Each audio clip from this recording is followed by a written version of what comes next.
ओम शांति। मुरली तारीख 15/12/2023। मीठे बच्चे, यह बना बनाया ड्रामा है।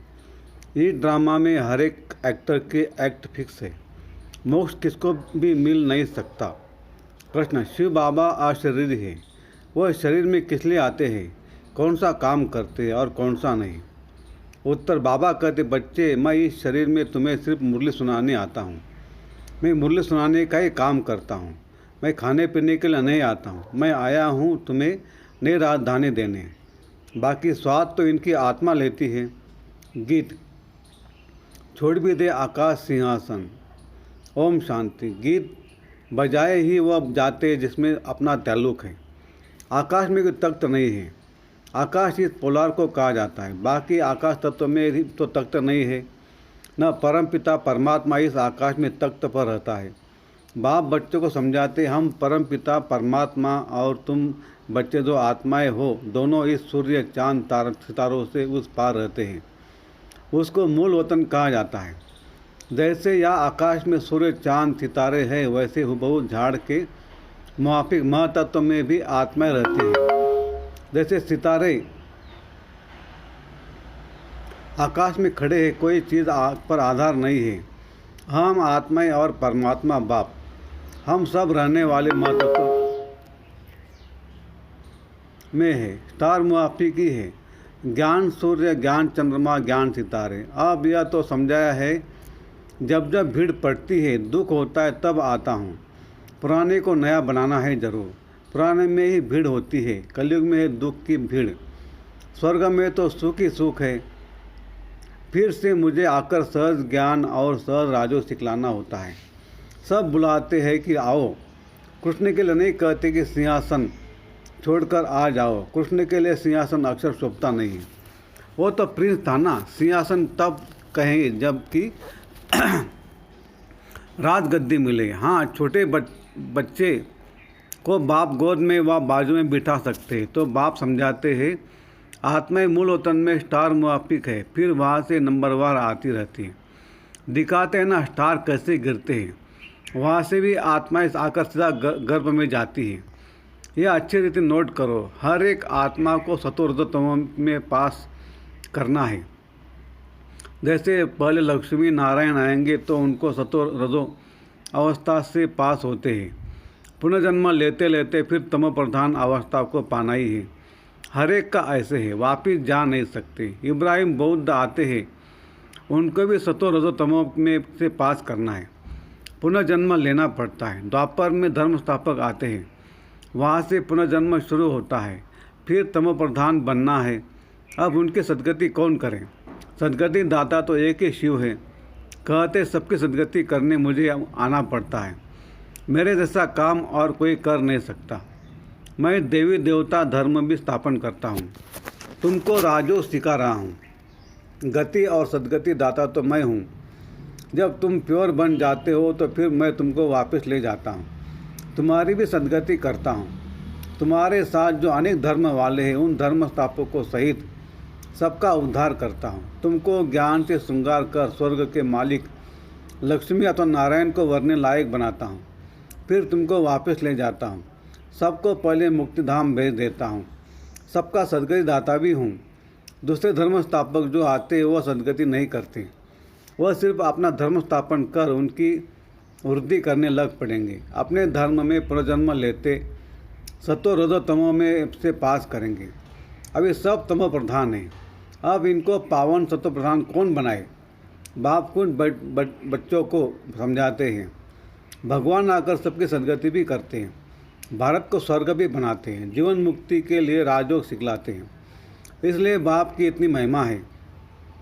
गीता है सर्वशास्त्र में शिरोमणि, परंतु कृष्ण का नाम लिख देने से भगवान को भूल गए हैं। भगवान तो सबका सदगति दाता है, इसलिए गीता सब धर्म वालों के लिए धर्मशास्त्र है। सबको इससे मानना पड़े। सदगति का शास्त्र और कोई है नहीं। सदगति देने वाला है ही एक, उनकी ही गीता है। तुम बच्चों को सदगति का ज्ञान दे रहे हैं। गीता में शिव का नाम होता तो सब धर्म वालों का यह शास्त्र होता।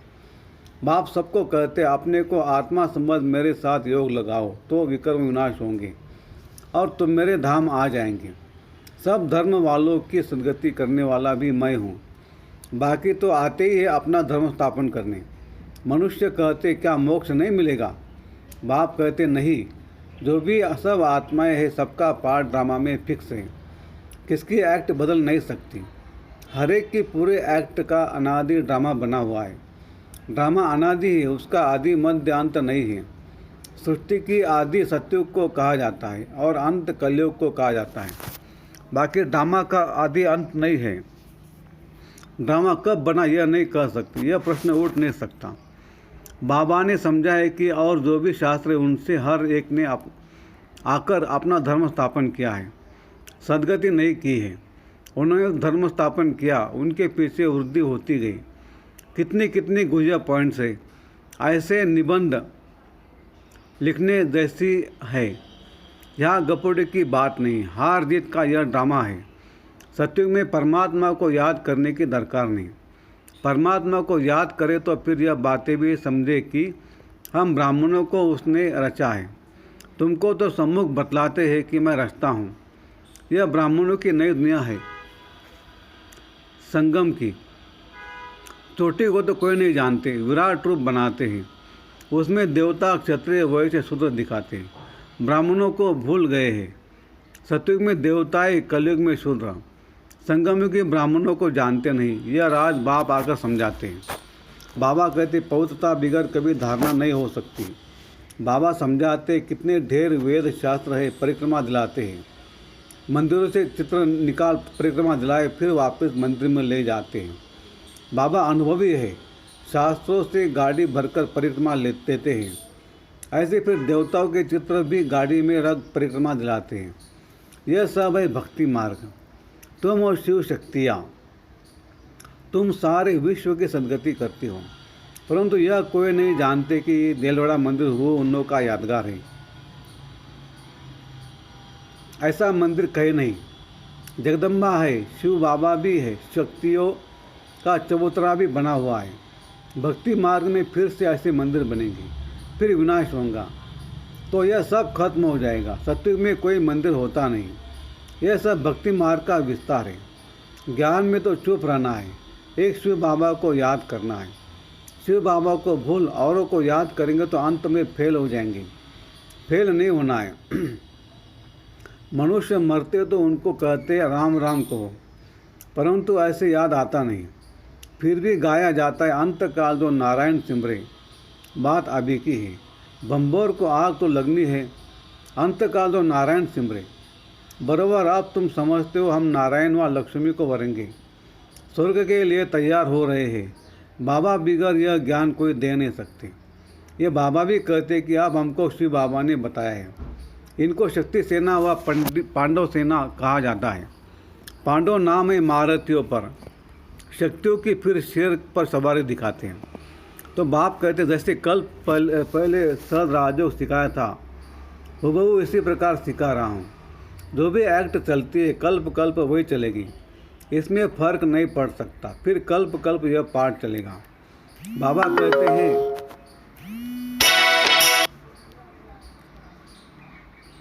तुमको गुये गुये बातें सुनाता हूँ, पीछे क्या होने वाला है सो तो फिर पीछे सुनाएंगे ना। अभी सब सुना दूँ तो क्या अब बस वापिस चला जाऊँ?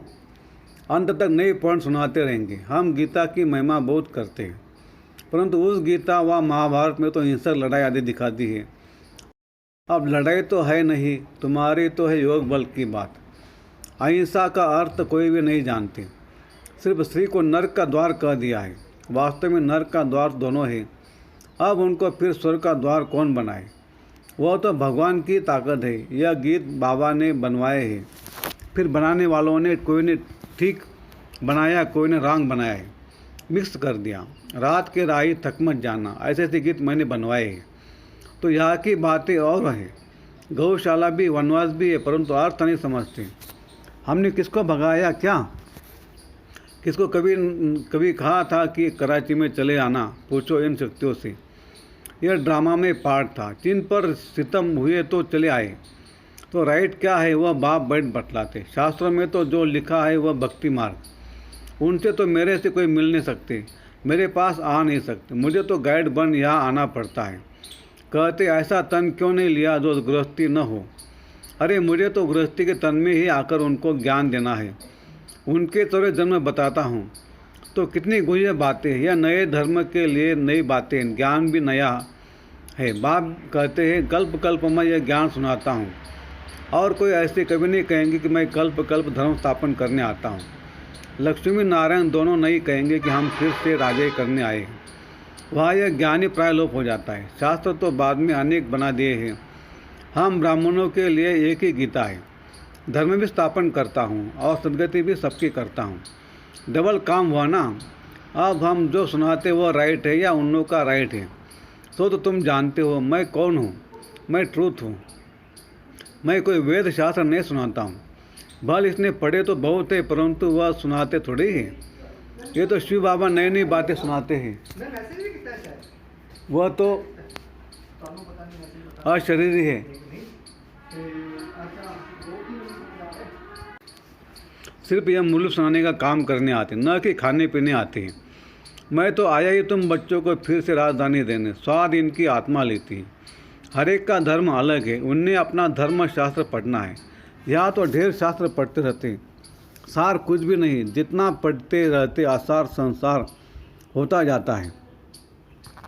तमो प्रधान बनना ही है। पहले पहले सृष्टि में तुम आए हो। तुम ब्राह्मणों ने माता पिता से जन्म लिया है। उस तरफ है आसुरी कुटुंब, यह है ईश्वरी कुटुंब। फिर जाकर दैवी गोद लेंगे, स्वर्ग के मालिक बनेंगे। माता पिता की मत पर चलेंगे तो स्वर्ग के सुख घनेरे मिलेंगे। बाकी रुद्र ज्ञान यज्ञ में विघ्न जरूर पड़ेंगे। बाप कहते बच्चे विकारों पर जीत पाने से तुम जगतजीत बन सकते हो। ऐसे थोड़ी शादी नहीं करेंगे तो कमज़ोर रह जाएंगे। सन्यासी पवित्र बनते फिर वह कितने मोटे तंदुरुस्त रहते हैं। यह तो ब्रेन का काम है, मेहनत है। दधीचि ऋषि का मिसाल है ना। सन्यासियों को तो बहुत माल मिलता है।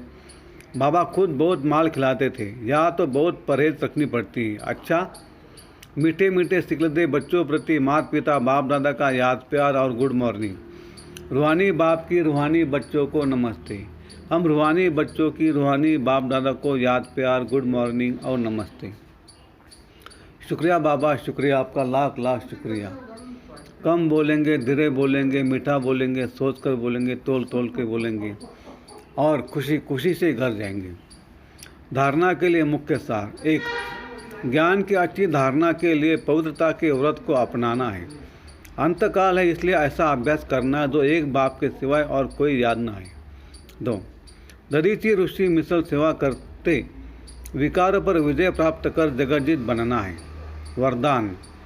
समय की रफ्तार प्रमाण सर्व प्राप्तियों से भरपूर रह, मायाजित बनने वाले तीव्र पुरुषार्थी भव। बाप दादा ने जो प्राप्तियाँ कराई है उन सर्व प्राप्तियों को स्वयं में जमा कर भरपूर रहो, कोई भी कमी न रहे। जहाँ भरपूरता में कमी है वहाँ माया हिलाती है। मायाजित बनने का सहज साधन है सदा प्राप्तियों से भरपूर रहना। कोई एक भी प्राप्ति से वंचित नहीं रहो। सर्व प्राप्तियों समय की रफ्तार प्रमाण कोई भी समय कुछ भी हो सकता है। इसलिए तीव्र पुरुषार्थी बन, सभी से भरपूर बनो, अब नहीं तो कभी नहीं। स्लोगन। सत्यता और निर्भयता की शक्ति साथ हो तो कोई भी कारण हिला नहीं सकता। अच्छा, ओम शांति शांति शांति। शुक्रिया बाबा, शुक्रिया आपका, लाख लाख शुक्रिया। Thank you thank you thank you.